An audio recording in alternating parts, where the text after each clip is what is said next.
this is the screen that we're going to be met with whenever the vehicle's turned on. So it's either going to be the audio screen here, or it's going to be this center screen here. So looking through, let's navigate through here. We've got our navigation, we've got what station is currently going on, and we've got our phone here. In order to turn on the heated steering wheel, we're just going to press this button right here. Or we can jump into the climate section here, and we can turn the heated steering wheel off by going to menu. And then we've got our option here for that heated steering wheel. Let's go through a few of the settings here. So audio settings. Now this is where all of our save stations are going to be. As you can see, we've got 6 different presets here, but we've got 3 pages there as well. Now we can have up to 5 of these pages for up to 30 presets for your AM/FM Sirius XM tuning. So at the top here, if we go to sources, we can tune between our AM, FM, Sirius XM, or Bluetooth stereo. So if we want to use our phone, if we want to use an external MP3 player, whatever the case may be, we can choose our sources here. Now, a couple different ways that you can tune the vehicle. So you can go direct tune, so you can type in the station that you want to listen to and hit enter. And then that's going to tune to the station that you'd like there. In order to save a preset, once you've tuned to the station that you'd like, all you're going to do is press and hold, and then it's automatically going to save that preset for you, and you can do that right across the board. Jumping into climate here. So climate, couple things to point out. We do have our auto setting that's automatically going to adjust the cabin temperature here. We can do it through the climate screen here or a little bit lower. I'll show you that in just a second here. We can change the settings here. So that's going to be the internal temperature. One thing about the vehicle, it is dual zone climate control. So we'll know that setting's different when this dual button's highlighted here. So let's say if the passenger likes it a little bit warmer, all we're going to do is increase the passenger side here, and then as you can see, this dual button's now highlighted. In order to jump back to whatever the driver's side setting is across the board, we're just going to hit this dual button here, and that's going to take in whatever the driver's side setting is as well. This is going to be our fan control setting. This is going to blow the fan to the windshield. This is going to be to our face, and this is going to be to our feet. This circle button here, so this is going to circulate the air. So rather than it pulling air from outside the vehicle, with the circulate button on, it's automatically going to circulate the air throughout the cabin of the vehicle instead. And that's going to work whenever the AC button is on here, then we can turn that circulate button on. Yeah. This last one here is going to be for the rear window defroster. Jumping into the menu settings here, we've got our maximum air conditioner or a maximum windshield defroster here. And we can close it from there. Jumping into phone. So phone, very, very straightforward. In order to add a phone to the vehicle, what we're going to do, here we go. So we're going to jump into our settings here and make sure that our Bluetooth is turned on. From here, we're just going to click Add Phone. Search for your vehicle on your device and select it once it is found. And we're going to, as we can see there, so forward edge has popped up. Confirm that the pin displayed on Sync matches the pin displayed on your device. Yes, and pair. And we're going to say, let's allow it. I'm going to delete it in a minute anyways. Please stay alert to and just like that, road nice and simple. And use Sync's voice-activated features while your vehicle is in motion. There we go. Nice and simple. We are now paired with the vehicle. And just hit finish there. And then as you can see, so we've got recent calls, contacts, etc. Everything. My phone is essentially now mirrored into the vehicle here. Now, if we want to remove a phone from the vehicle, what we would do is we would go to our settings here. We would go to phone, and we've got available devices here. So when that goes away, we're going to go view devices. Then as you can see here, we're currently connected to my phone here. So in order to delete it, we're just going to click and we're going to hit disconnect. Or to completely remove it, we can hit remove here and say yes. Now, if we jump back to our phone settings there, my phone is now gone. Jumping into navigation here. Got a couple different things to point out. Now, in order to be able to enter an address, we're just going to hit search there, and then we can start typing away. And give it a second there to update, and then as you can see, it's automatically found that address. Press the address there, and we can do a couple things with it now as well. So we can save it if we want to. So if we want to save it as one of our favorites, or we can start the navigation from here. So if we hit start, obey traffic laws, be alert, and use voice commands while driving. there we go.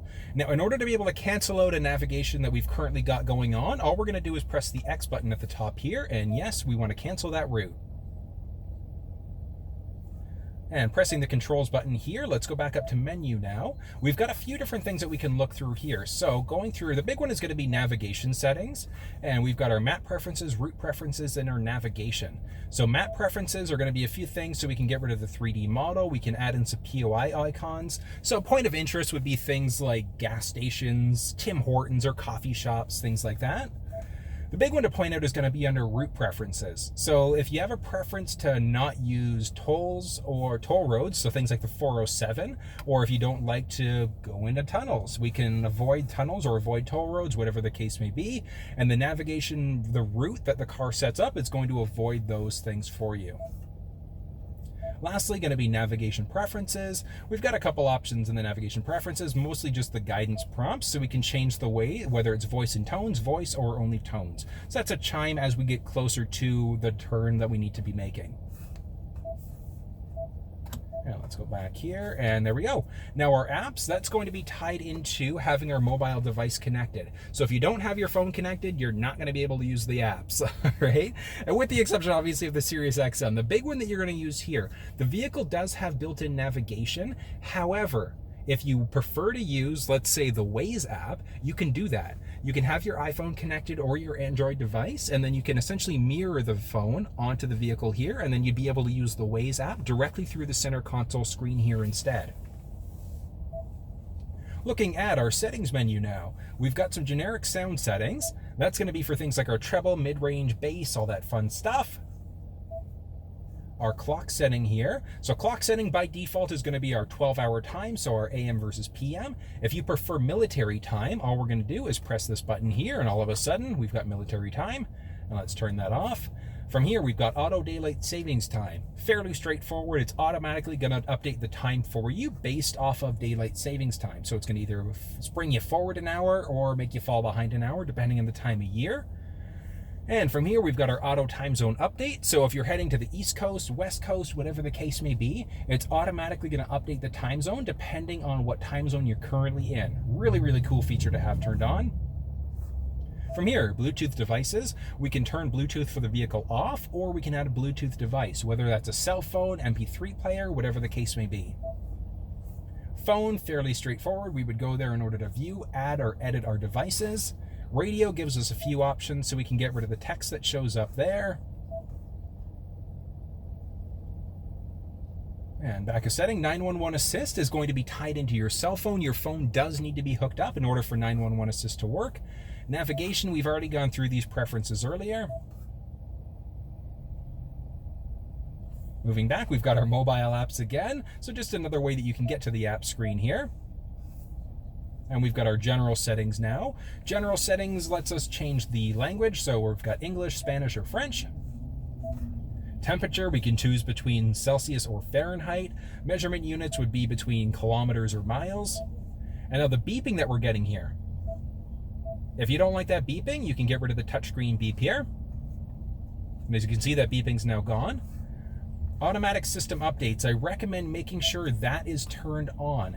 And the reason why is because it's automatically going to update things like the software, security updates, firmware, things like that. The only thing that it's not going to update is going to be the maps. So the navigation, you do have to either manually do that yourself, or when your vehicle's in for service, you can have the service department do that for you. Moving back here, we can do a master reset here as well. So if you're selling your vehicle, you would go to the reset option here and do a master reset in order to completely reset the vehicle.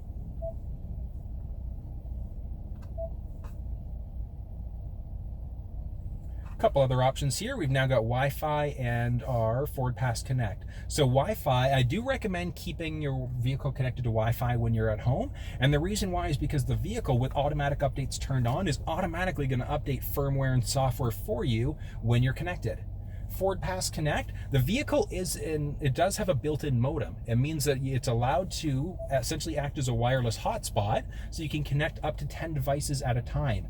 When you purchase a new Ford vehicle, you get 3 months, up to 3 gigs of data for free, and that's going to be on the Bell network in Canada. Looking at vehicle details here, we've got a few things that we can look at. So camera settings, door keypad code. So there is a 5-digit factory code that we can use to get into the vehicle. However, you can set your own custom one. So you can set a multiple codes if you'd like to. If you have a 5-digit code that you'd prefer to use instead, you can set that here, or you can be outside on the door setting it up that way instead. Looking here, we've got some display options, so we can turn the display off if we want to. We can change the background, or we can change the mode. So looking right now at the mode here, so this is in our daytime mode. Now we can also switch between nighttime mode. And it'll take a second to update. There we go. So we're now in our nighttime mode. I love the look of the nighttime mode. I think it looks really, really sharp. You can keep that on permanently if you want to, or you can choose the auto option, which is automatically going to change it between the daytime or the nighttime mode, obviously depending on what time of day it is. Moving back here, we've now got our voice control options. So advanced mode is currently turned on, our phone confirmation is on, and our voice command list is off. So I'm going to turn voice command list on for a second and let you listen to see what that's like. I'm going to turn advanced mode off as well. So I'm going to press the voice command button on the steering wheel. Tune to 97.7. Tuning to FM 97.7. So a couple things to point out here. First and foremost, so this thing that came up, this is going to be our voice command list. It lets us know what we can do inside the vehicle. So if you don't like that list, you can get rid of it here. Advanced mode was that confirmation message that we got when we changed the radio station. So with advanced mode on, I should say, let's try changing the station again. Tune to 94.9. And as you can see there, it's automatically tuned the station. It hasn't given us that secondary confirmation. So I do recommend having the advanced mode turned on, and the reason why is because it's going to skip some of those messages and those annoying messages that you get sometimes. Next up, we've got our valet mode. With valet mode turned on, it essentially locks the screen out with a 4-digit PIN. So if we say yes here, we can enter our 4-digit PIN. And done. Nice and difficult. 1, 2, 3, 4. Please don't use 1, 2, 3, 4 as your PIN. And as you can see here, everything is now locked out. So I can't actually use the screen now until I enter that 4-digit combination. Very, very useful feature to have, especially if your cell phone's connected, because a valet driver very well could look through your text messages, your contacts, and things like that. So I always recommend locking this screen out.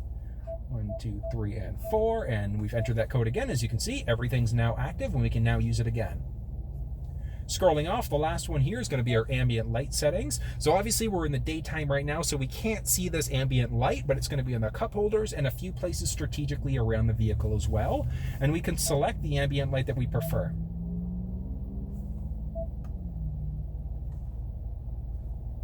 And that's the basics of the Sync3 screen here.